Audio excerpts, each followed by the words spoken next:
The Empire, Culture and Values. The human body represents perfection.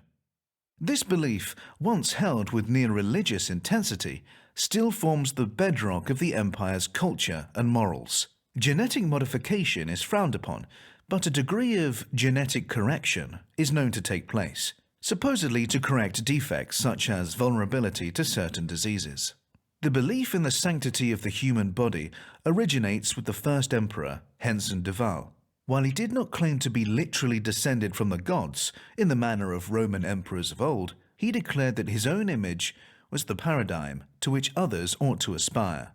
Households across the empire were required to display a statue or bust of the emperor in a place of honor. Imperial citizens are therefore expected to shun habits that corrupt or defile the human body, such as excessive indulgence in narcotics. The ownership of slaves, by contrast, is tolerated in the same way that the ownership of any beautiful work of art is tolerated. Mistreatment of slaves is thus akin to vandalism.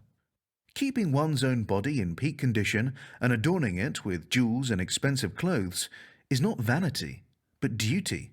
And owning well-treated slaves is also considered a sign of good character. The emperor's word is supreme. The emperor's successor is decided by the Senate, although the de Val dynasty has such a strong power base that the imperial throne has only ever been occupied by members of that bloodline.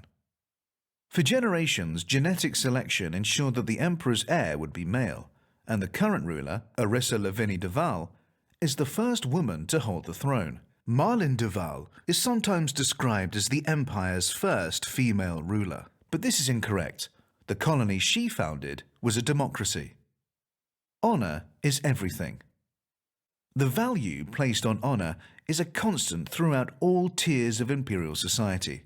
Honor can be lost through various means, including leaving debts unpaid, failing to respect a superior or provide for a dependent, breaking a solemn vow, conducting combat with cowardly weapons such as nerve gas, and defiling one's own body. Slavery is acceptable, but slaves must be well treated. In the empire, it is not uncommon for the poor and disenfranchised to sign up for a period of military service in exchange for a small sum of money. A similar logic applies to imperial slavery, to the extent that someone might sell themselves into slavery to clear a debt and restore their honor. Selling oneself into slavery is a straightforward legal process and results in a guaranteed sum of money for one's family, so it is a popular option for the desperate. In practice, however, many find that it takes much longer than expected to clear their debts. People are also forced into slavery against their will. Sometimes a senator will sentence a person of lower rank to be stripped of citizenship and designated as a slave, but it is more common to impose a fine of such magnitude that the citizen has no recourse but to sell his or herself into slavery. Slaves may also be taken prisoner following a conflict, abducted from their home, or even captured in a hijacking. While trading slaves is lawful everywhere in the empire, except on Emerald, taking new slaves outside of wartime is illegal without the blessing of a senator.